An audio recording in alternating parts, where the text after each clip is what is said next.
Kita sudah mendengarkan bersama bagaimana pernyataan dari Pak Budiono, Kakansar Semarang yang menyatakan bahwa jumlah korban tewas telah bertambah sebanyak 25 orang total yang tewas dan 10 orang luka-luka, sementara yang masih hilang atau dalam pencarian oleh tim SAR ini ada sebanyak 9 orang. Dan saat ini pun sejumlah petugas tim SAR masih berada di lokasi untuk melakukan proses pencarian. Kita akan kembali tanyakan kepada rekan Edi Mustafa yang saat ini berada di posko bencana. Edi, sejauh ini sudah ada berapa korban yang tiba diantar oleh tim SAR di lokasi Anda saat ini? Baik, untuk saat ini yang korban yang sudah diterima di pihak di posko itu ada sekitar 16 korban yang sudah meninggal. Itu yang tadi baru saja ada 1 korban lagi. Saat ini masih dilakukan pendataan maupun untuk konfirmasi dari pihak keluarga. Jadi untuk yang berada di laporan di posko sendiri ada sekitar 17 korban yang sudah meninggal. Untuk saat ini yang korban yang baru saja datang tadi lagi pendataan untuk siapa nama-namanya untuk segera dihubungkan dengan pihak keluarga gitu. Baik, Edi, lalu untuk sisa korban tewas seperti tadi disampaikan oleh Kakansar Semarang ini ada 25 orang tewas. Ini berarti dipindahkan ke lokasi lain atau seperti apa saat kondisinya, Edi? Untuk yang korban yang sudah meninggal sendiri sudah dibawa pulang ke rumah masing-masing dan sudah dimakamkan. Sedangkan untuk yang mengalami luka-luka, sebagian berada di Puskesmas Petonggiano, sedangkan yang mengalami luka berat sendiri dirujuk ke rumah sakit di wilayah Kabupaten Pekalongan. Untuk kondisi di Kabupaten Pekalongan di lokasi K4 sini, untuk akses menuju ke lokasi sendiri masih mengalami kesulitan karena beberapa titik mengalami longsor begitu. Baik, Anda mungkin bisa gambarkan juga bagaimana kondisi korban luka yang saat ini sedang dirawat di lokasi Anda saat ini di Puskesmas? Baik, untuk kondisi korban yang mengalami luka-luka yang saat ini dirawat di Puskesmas Petonggiano masih dirawat.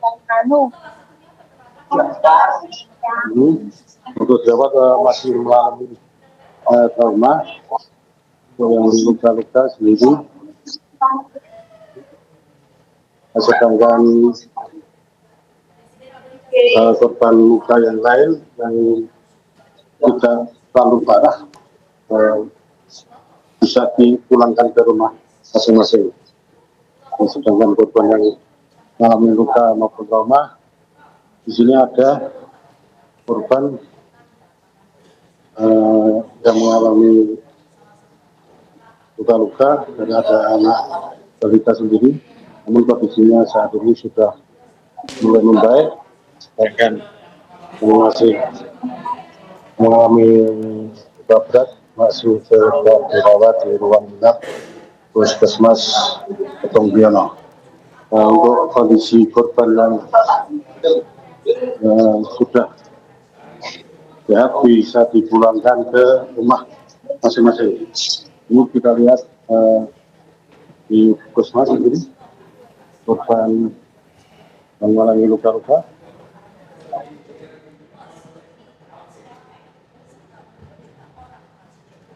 Baik, terima kasih Edi Mustafa, informasi langsung dari posko bencana di Pekalongan, Jawa Tengah. Nanti kami akan kembali kepada Anda untuk informasi terupdate dari lokasi bencana. Dan pemirsa, kami juga telah terhubung dengan AKBP Doni Prakoso yang merupakan Kapolres Pekalongan. Selamat siang Pak Kapolres. Selamat siang Mas. Baik, Pak Kapolres bisa dijelaskan saat ini bagaimana kondisi terkini di lokasi bencana di Pekalongan, Jawa Tengah? Untuk kondisi terkini, memang kemarin hujan cukup keras dan dalam durasi yang lama, sehingga di wilayah Kabupaten Pekalongan terjadi banjir dan luapan sungai dan longsor di beberapa wilayah, akan tetapi yang paling parah adalah di wilayah Kecamatan Petung Kriono, tepatnya di Desa Kasimpar. Untuk petugas gabungan dari TNI Polri, BPBD, relawan, semuanya sudah bekerja dari tadi malam, dan kita tetap mengupayakan untuk evakuasi. Demikian.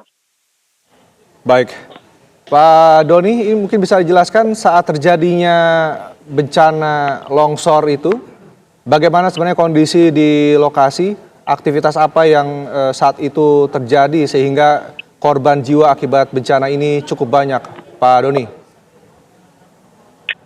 Jadi menurut informasi dari petugas kami di lapangan, bahwa yang terkena dampak yang menelan korban jiwa itu adalah lokasi semacam tempat peristirahatan di mana orang berteduh ataupun sedang menepi karena hujan deras, kemudian terkena luapan air ataupun longsor gitu, sehingga menelan korban jiwa. Baik, saat ini upaya apa yang telah dilakukan oleh tim dari kepolisian, Pak, untuk membantu proses evakuasi maupun pencarian korban di lokasi? Kita sudah mendirikan posko, termasuk kita meminta backup dari Polda pun sudah memberikan backup, mengirimkan personil termasuk satwa untuk membantu melakukan pencarian orang, Mas. Baik. Dan halo? Baik, sejauh ini untuk laporan korban hilang ada berapa untuk dari pihak kepolisian, Pak? Untuk korban jiwa meninggal dunia yang sudah ditemukan sebanyak 16 orang.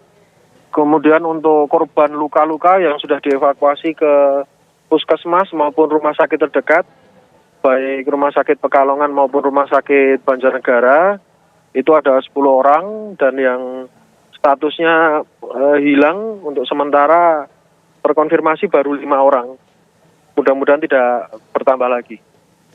Baik, tapi apakah sejauh ini untuk di posko yang bisa didatangi oleh pihak keluarga, apakah banyak warga yang hadir, Pak, untuk mencari keluarganya? Untuk sementara ini kegiatan kita berfokusnya pada pencarian masyarakat ataupun upaya-upaya untuk mencari masyarakat yang hilang, Mas. Karena memang titik-titik yang terjadi longsor sehingga putus itu cukup lumayan, ada 5 titik. Dan untuk menuju ke TKP pun juga tidak bisa menggunakan transportasi umum. Jadi memang hanya menggunakan jalan kaki atau via jalan kaki saja, Mas. Baik, sejauh ini untuk dugaan penyebab longsor ini seperti apa, Pak? Mungkin selain dari hujan deras, apakah memang lokasi ini memang cukup rawan untuk terjadinya tanah longsor? Untuk daerah Petung itu memang berada di pegunungan cukup tinggi dan memang rawan untuk terjadi longsor, Mas. Karena memang potensi tanahnya itu memang labil di daerah pegunungan. Demikian. Baik, ini ada berapa tim yang diterjunkan dari pihak kepolisian Polres Pekalongan untuk membantu tim evakuasi, Pak? Kita turunkan seluruh personel kita, Mas. Dan kita juga mengaktifkan ada namanya rayonisasi polsek. Jadi dari polsek-polsek terdekat kita melakukan backup. Dan juga kita menerima bantuan atau kita sudah meminta backup juga dari Polda untuk personel maupun sarana prasarana dan juga anjing pelacak gitu, Mas. Pak Kapolres, sudah adakah informasi atau data sementara ini bangunan yang tertimpa longsor, jumlahnya ada berapa, Pak Kapolres?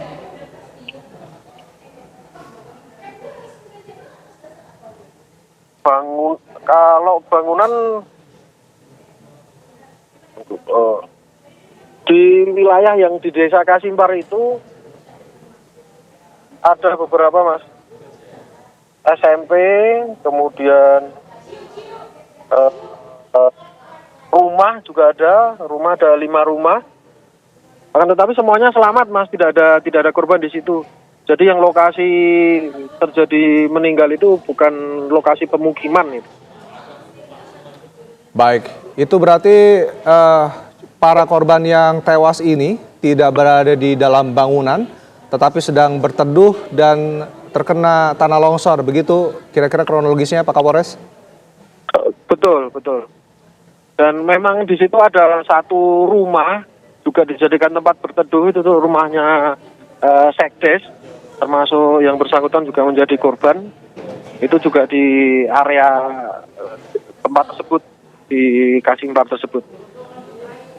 Baik, untuk saat ini kondisi di lokasi, terutama yang di titik paling banyak terkena longsor ini seperti apa Pak Kapolres?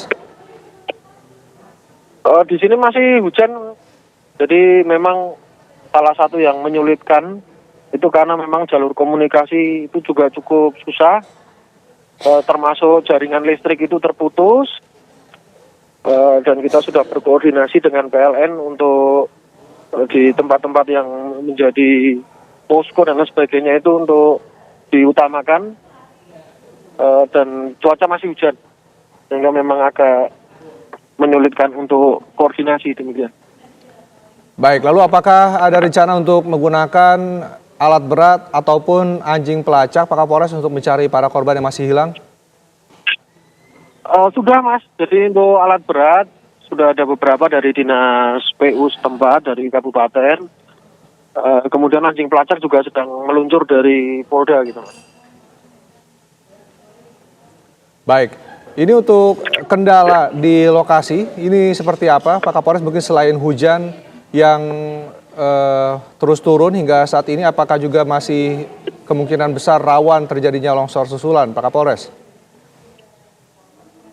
Jadi memang di akses terdekat itu terputus karena jembatannya tidak bisa difungsikan, jembatannya putus, sehingga untuk menuju ke lokasi memang kita harus memutar ke Kabupaten Banjarnegara, menempuh jarak kurang lebih atau menempuh waktu kurang lebih 3 jam itu Mas, baru kita bisa menuju ke lokasi. Ya. Ini akibat tanah longsor ini apakah ada wilayah ataupun desa yang terisolasi Pak akibat terputusnya akses ini?